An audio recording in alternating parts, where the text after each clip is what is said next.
Hello students, welcome back to my YouTube channel Indian Judiciary. और आज की video में हम करने वाले हैं द रजिस्ट्रेशन एक्ट 1908। ठीक है, छत्तीसगढ़ सिविल जज में इस एक्ट से आपके क्वेश्चंस आने वाले हैं। तो चलिए स्टार्ट करते हैं आज का सेशन, और इस सेशन को एंड तक ज़रूर देखिएगा। फर्स्ट क्वेश्चन देखेंगे, the registration act came into force on which date. ठीक है, कौन से दिन रजिस्ट्रेशन एक्ट का इन्फोर्समेंट हुआ? तो आंसर हो जाएगा इसका ऑप्शन सी, 1 जनवरी 1909। ठीक है, नेक्स्ट क्वेश्चन देखेंगे, in which of the following cases the Supreme Court declared the registration of conveyance of immovable property mandatory. ठीक है, कौन से केस में कहा गया है? तो आंसर है इसका option A, Suraj lamp industries versus state of Haryana. Next question देखते हैं, the registration act 1908 was enacted with the intention of providing in regard to transaction relating to immovable property। ठीक है, तो यहाँ पर आंसर हो जाएगा option D, all of the above. ठीक है, orderliness, discipline and public notice. Next question पे आ जाइए, the registration act was enacted with the intention of providing protection from what of document of transfer। ठीक है, किससे बचने के लिए प्रोवाइड किया गया है? तो आंसर है इसका सही option C, both A and B, यानी कि fraud and forgery. Next question पे आ जाइए, the registration act 1908 achieved its object by. ठीक है, किसके द्वारा ऑब्जेक्ट को अचीव किया गया है? तो आंसर हो जाएगा इसका option C, both A and B. ठीक है, requiring compulsory registration of certain types of documents and providing for consequences of non registration. Next question पे आ जाइए, registration provide safety and security to transactions relating to immovable property even if the document is lost or destroyed। ठीक है, ये statement सही है या गलत है? तो आंसर क्या है इसका? ट्रू। ठीक है, बिल्कुल सही स्टेटमेंट है ये। नेक्स्ट क्वेश्चन पे आ जाइए, in which of the following cases the Supreme Court had that registration provides information to people who may deal with the property as to the nature and extent of the rights which persons may have affecting that property। In other words, it enables people to find out whether any particular property with which they are concerned has been subjected to any legal obligation or liability, and who is or are the persons presently having right, title and interest in the property। It gives solemnity of form and perpetuate documents which are of legal importance or relevance by recording them, where people may see the record and inquire and ascertain what the particulars are, and as far as land is concerned what obligations exist with regard to them। ठीक है, कौन से case में कहा गया है? तो answer क्या है? Option A, Suraj lamp industries versus state of Haryana. चलिए नेक्स्ट क्वेश्चन की तरफ, विच of the following section of registration act defines the term endorsement. ठीक है, इंडोर्समेंट कहाँ डिफाइन किया गया है? तो आंसर क्या है इसका? ऑप्शन डी, सेक्शन 2 क्लॉज 5 में। नेक्स्ट क्वेश्चन देखते हैं, विच of the following section of registration act define the term immovable property. ठीक है, इमूवेबल प्रॉपर्टी कहाँ डिफाइन किया गया है? तो ये डिफाइन किया गया है सेक्शन 2 के क्लॉज 6 में। नेक्स्ट क्वेश्चन देखेंगे, विच of the following term is not defined under section 2। ठीक है, इनमें से कौन सा वो टर्म है जो रजिस्ट्रेशन एक्ट में डिफाइन नहीं किया गया? तो आंसर क्या हो जाएगा इसका? Option A, registration. देखिए, एडिशन डिफाइन किया गया है 2 के क्लॉज 1 में, इंडोर्समेंट डिफाइन किया गया है 2 के क्लॉज 5 में, और लीज डिफाइन किया गया है 2 के क्लॉज 7 में। लेकिन सेक्शन 2 में रजिस्ट्रेशन डिफाइन नहीं किया गया है, ध्यान रखिएगा। चलिए नेक्स्ट क्वेश्चन की तरफ, immovable property as defined under section 2 of the registration act includes. सबसे पहली बात तो इमूवेबल प्रॉपर्टी कहाँ डिफाइन किया गया है सेक्शन 2 में? सेक्शन 2 क्लॉज 6 में। ठीक है, और बात करें अगर हम मूवेबल प्रॉपर्टी की, तो वो डिफाइन किया गया है सेक्शन 2 क्लॉज 9 में। चलिए अब देखते हैं क्या क्या इंक्लूड करता है immovable property. Land and building को इंक्लूड करता है, हेरिडिटरी अलाउंसेस इंक्लूड करता है, right to ways, lights, ferries and fisheries include करता है, और any benefit to arise out of land. ठीक है, तो ये चारों ही इंक्लूड करता है। तो आंसर क्या सही हो जाएगा? Option D. ठीक है, ये वाला कोड आपका सही हो जाएगा। नेक्स्ट क्वेश्चन पे आ जाइए। Immovable property as defined under section 2। अब फिर से लगभग वही क्वेश्चन है, बस ऑप्शंस अलग हैं। तो देखते हैं क्या इंक्लूड करता है। Things attached to the earth, ठीक है, ये भी इंक्लूड करता है। और things permanently fastened to anything which is attached to the earth, ठीक है, ये भी इंक्लूड करता है। तो क्या हो गया आंसर इसका? Option C, both A and B. ठीक है, चलिए नेक्स्ट क्वेश्चन पे। Immovable property as defined under section 2 of registration act include, ठीक है, क्या इंक्लूड करता है? ग्रास इंक्लूड नहीं करती, ग्रोइंग क्रॉप्स इंक्लूड नहीं करती, और स्टैंडिंग टिम्बर इंक्लूड नहीं करती। तो आंसर क्या हो जाएगा सही? Option D, none of the above. जहाँ पर आपको ये ध्यान रखना है कि इमूवेबल प्रॉपर्टी क्या इंक्लूड करती है, तो साथ में ये भी ध्यान रखिए कि क्या वो इंक्लूड नहीं करती। चलिए नेक्स्ट क्वेश्चन की तरफ। विच of the following sections of the registration act defines the term lease, ठीक है, लीज हमें कौन से सेक्शन में दिया गया है? तो लीज हमें दिया गया है सेक्शन 2 के क्लॉज 7 में। चलिए नेक्स्ट क्वेश्चन पे। Lease as defined under section 2 includes, ठीक है, क्या इंक्लूड करती है? Counterparts, undertaking kabuliyat, and to cultivate और occupy, and an agreement to lease, ठीक है, दोनों ही चीजें इंक्लूड करती है। तो आंसर क्या हो जाएगा इसका? Option C, both A and B. Next question देखेंगे। Minor means a person who according to which act attain majority, ठीक है, तो इसका आंसर क्या हो जाएगा? Option B, his personal law. जब आप सेक्शन 2 का क्लॉज 8 पढ़ेंगे तो वहाँ पर क्लियरली लिखा गया है कि माइनर एक ऐसा व्यक्ति है जिसने मेजॉरिटी अटेन कर ली है according to his personal law. ठीक है, कंफ्यूज मत होना, नहीं तो आप मेजॉरिटी एक्ट लगा दो। ठीक है, हिज पर्सनल लॉ ध्यान रखिएगा रजिस्ट्रेशन एक्ट में। नेक्स्ट क्वेश्चन देखेंगे। विच of the following sections of the registration act define the term movable property, ठीक है, अभी मैंने बताया कि इमूवेबल प्रॉपर्टी कहाँ डिफाइन किया गया है? सेक्शन 2 के क्लॉज 6 में, और मूवेबल प्रॉपर्टी डिफाइन किया गया है सेक्शन 2 के क्लॉज 9 में। ठीक है, तो option D is the correct answer. Next question देखेंगे। Movable property as defined under section 2 include, ठीक है, मूवेबल प्रॉपर्टी क्या इंक्लूड करती है? तो देखते हैं। Grass and growing crops, standing timbers, fruit upon and juice and trees, ठीक है, सभी चीज़ें कर रही है। तो आंसर क्या हो जाएगा? Option D, all of the above. Which of the following section define the term representative, ठीक है, रिप्रेजेंटेटिव कहाँ दिया गया है? तो दिया गया है सेक्शन 2 के क्लॉज 10 में। नेक्स्ट क्वेश्चन पे आ जाइए। Representative as defined under section 2 includes, ठीक है, किसे इंक्लूड करता है रिप्रेजेंटेटिव? तो आंसर हो जाएगा इसका option C, both A and B. ठीक है, the guardian of a minor and legal curator of a lunatic और इडियट। ठीक है, टोटल 10 डेफिनेशन आपको इस एक्ट में दी गई हैं। नेक्स्ट क्वेश्चन पे आ जाइए। Who among the following shall appoint the inspector general of registration, ठीक है, इनमें से कौन इंस्पेक्टर जनरल ऑफ रजिस्ट्रेशन को अपॉइंट करेगा? तो आंसर हो जाएगा यहाँ पर ऑप्शन ए, स्टेट गवर्नमेंट। ठीक है, ये हमें कहाँ दिया गया है? सेक्शन 3 में। चलिए नेक्स्ट क्वेश्चन की तरफ। Can an inspector general of registration hold simultaneously any other office under the government, ठीक है, क्या इंस्पेक्टर जनरल ऑफ रजिस्ट्रेशन कोई अदर ऑफिस होल्ड कर सकता है गवर्नमेंट के अंडर में? तो answer is yes. Next question देखिए। Which of the following section of registration act deal with the appointment of inspector general of registration, ठीक है, जस्ट अभी बताया कौन से सेक्शन में दिया गया है? सेक्शन 3 में दिया गया है।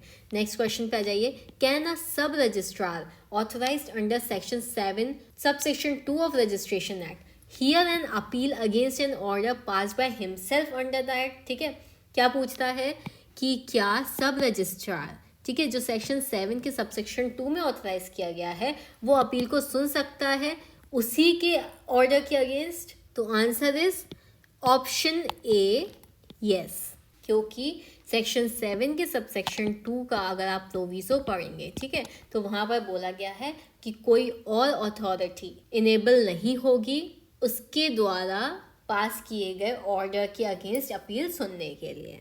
चलिए नेक्स्ट क्वेश्चन देखिए। Inspector of registration offices appointed under section 8 of registration act shall be subordinate to. ठीक है, सेक्शन 8 के अंतर्गत रजिस्ट्रेशन ऑफिस के इंस्पेक्टर को अपॉइंट किया जा रहा है, वो किसके सबऑर्डिनेट होंगे? तो answer is option C, inspector general के सबऑर्डिनेट होंगे। नेक्स्ट क्वेश्चन देखेंगे। All appointments made under section 10, 11 और 12 shall be reported to the state government by the, किसके द्वारा रिपोर्ट की जाएगी? तो आंसर है ऑप्शन सी, रजिस्ट्रार जनरल। चलिए नेक्स्ट क्वेश्चन पे। विच of the following section of the registration act deals with establishment of registering officers? ठीक है, रजिस्टरिंग ऑफिसर्स के इस्टेब्लिशमेंट कौन से सेक्शन में किया गया है? तो answer is option A, section 14 में। नेक्स्ट क्वेश्चन पे आ जाइए। द रजिस्ट्रार एंड सब registrar shall use a seal इन, जो रजिस्ट्रार और सब रजिस्ट्रार होंगे वो जो सील यूज करेंगे, ठीक है, वो कौन से लैंग्वेज में होगी? तो answer is option C, both A and B. ठीक है, इंग्लिश में भी और in the language as the state government direct. ठीक है, इंग्लिश में हो सकती है या फिर ऐसी लैंग्वेज में जो स्टेट गवर्नमेंट डायरेक्ट करे। नेक्स्ट क्वेश्चन पे आ जाइए। The state government shell supply the officers of every registrar with in a blank and shall in each district make suitable provision for the safe custody of the records connected with the registration of document in such district। ठीक है, तो answer क्या हो जाएगा इसका? Option C, fireproof box. ठीक है, तो कहाँ पर सेफली रखा जाएगा? फायर प्रूफ बॉक्स में। नेक्स्ट क्वेश्चन पे आ जाइए। Can the registration register and other document be kept in digital formats? तो answer is yes. Option A is the correct answer. Which of the following shall be endorsed on every document at the time of presenting it? Day, hour and place of presentation, the photographs and fingerprints affixed, and the signature of every person presenting document for registration। ठीक है, ये तीनों ही चीज़ें उस document पे present की जाएंगी। तो option D is the correct answer. Next question पे आ जाइए। Consider the following two statements, one labelled as assertion and the other as reason. ठीक है, पहले एजर्शन पढ़ेंगे, फिर रीजन पढ़ेंगे, फिर जो कोड दिए गए हैं उसमें से आंसर सेलेक्ट करना है। एजर्शन पढ़ेंगे पहले। The registering officer may in his discretion refuse to accept for registration any document in which any interlineation, blank, erasure और alteration appears unless the persons executing the document attest with their signature or initial such interlineations, blank, eraser or alteration। ठीक है, इसके बाद हम पढ़ेंगे reason. If the registering officer registers any such document, he shall at the time of registering the same make a note in the register of such interlineation, blank, eraser or alteration। तो कौन सा statement सही है? Answer is option A is the correct answer. Both A and R are true and R is the correct explanation of A. ठीक है, ये आपको मिल जाएगा सेक्शन 20 में। नेक्स्ट क्वेश्चन पे आ जाइए। No blank relating to immovable property shall be accepted for registration unless it contains a description of such property sufficient to identify the same. तो आंसर क्या हो जाएगा इसका? Option B, non testamentary document. ठीक है, कोई भी नॉन टेस्टामेंट्री डॉक्यूमेंट जो कि इमूवेबल प्रॉपर्टी से रिलेटेड है उसे एक्सेप्ट नहीं किया जाएगा रजिस्ट्रेशन के लिए जब तक कि उस डॉक्यूमेंट पर डिस्क्रिप्शन ना दिया गया हो उस प्रॉपर्टी को आइडेंटिफाई करने के लिए। क्लियर? नेक्स्ट क्वेश्चन देखिए। No non testamentary document containing a map or plan of any property comprised therein shall be accepted for registration unless it is accompanied by a true copy of the, answer is option C, both A and B। ठीक है, map and plan. Next question पे आ जाइए। Subject to the provisions contained in section 24, 25 and 26, no document other than a will shall be accepted for registration unless presented for that purpose to the proper officer within the period of from the date of its execution। कितना time period होना चाहिए? Answer is option C, 4 months। Next question पे आ जाइए। A copy of a decree or order may be presented for registration within a period of how many months from the day on which the decree or order was made. ठीक है, answer is option C 4 months. Next question देखेंगे. Where there are several persons executing a document at different times, such document may be presented for registration and re-registration within the period of how many months from the date of each execution. तो answer क्या हो जाएगा इसका? Option C 4 months. Next question पे आ जाइए. Which of the following section of the registration act deals with inquiry before registration by registering officer. कौन से सेक्शन से डील करता है? Answer is option A section 34. In which of the following case the registering officer shall refuse to register the document. ठीक है, कौन से case में रजिस्टरिंग ऑफिसर उस डॉक्यूमेंट को रजिस्टर करने से मना कर सकता है? If any person by whom the document purports to be executed denies its execution. ठीक है, ऐसे केस में भी मना कर सकता है. If any person by whom the document purports to be executed appears to the registering officer to be a minor, an idiot or a lunatic. ऐसे केस में भी वो रजिस्टर करने से मना कर सकता है. एंड थर्ड ऑप्शन है if any person by whom the document purports to be executed is dead and his representative or assign denies its execution. ठीक है, इन तीनों ही केस में रजिस्टरिंग ऑफिसर किसी डॉक्यूमेंट को रजिस्टर करने से मना कर सकेगा. तो आंसर क्या हो जाएगा सही? Option D, all of the above. Next question पे आ जाइए. Which of the following persons are exempted from appearance at registration office. इनमें से कौन से व्यक्ति हैं जिनको छूट दी गई है रजिस्ट्रेशन ऑफिस में अपीयर होने से? तो आंसर क्या है इसका? देखते हैं. A person who by reason of bodily infirmity is unable without risk or serious inconvenience to appear at the registration office. ठीक है, ऐसे व्यक्तियों को छूट दी गई है. Next, a person in jail under civil और क्रिमिनल प्रोसेस. ठीक है, ऐसे व्यक्ति को भी छूट दी गई है. और a person exempt by law from personal appearance in court. ठीक है, ऐसे व्यक्तियों को भी छूट दी गई है. तो आंसर हो जाएगा option D, all of the above. Next question पे आ जाएंगे. Which of the following persons can present the authorities for adoption to registrar or sub-registrar for registration? इनमें से कौन सा व्यक्ति प्रेजेंट कर सकता है अथॉरिटीज को? तो आंसर क्या है यहाँ पर इसका? Any of the above. ठीक है, the donor, the donee after the death of donor and the adoptive sun.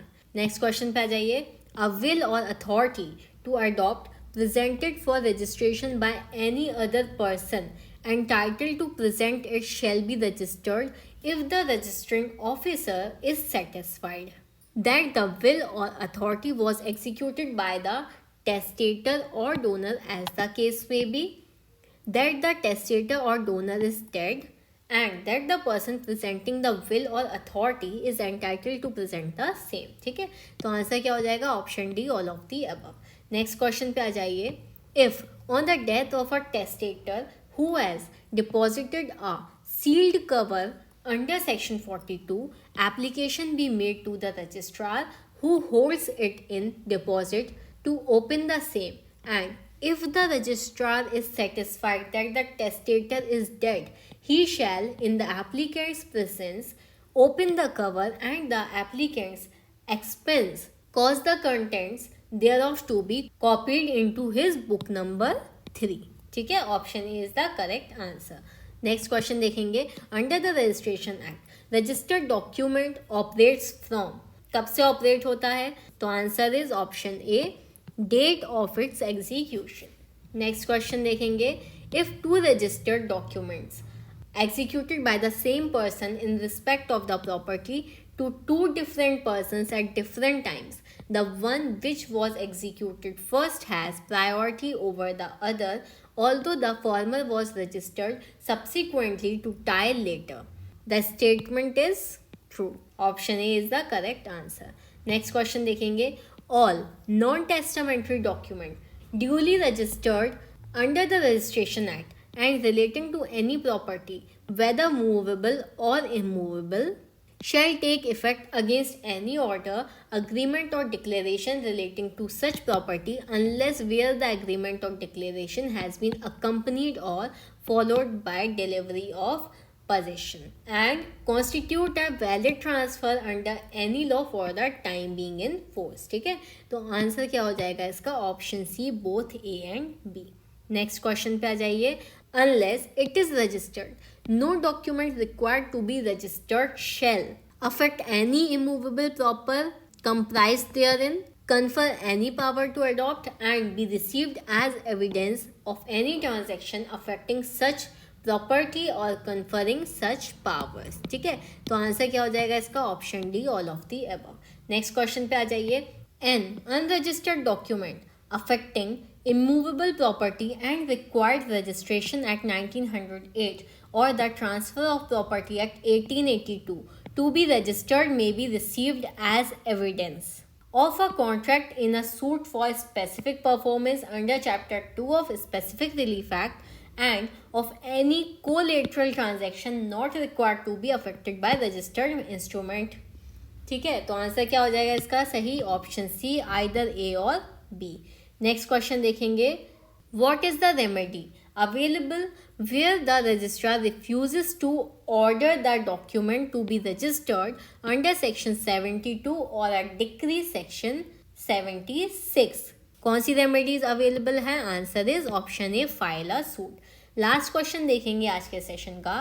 The doctrine of relation back in the registration act is contained in which section? एक doctrine है relation back, ये कौन से section में contain की गई है? तो answer is option B, section 47.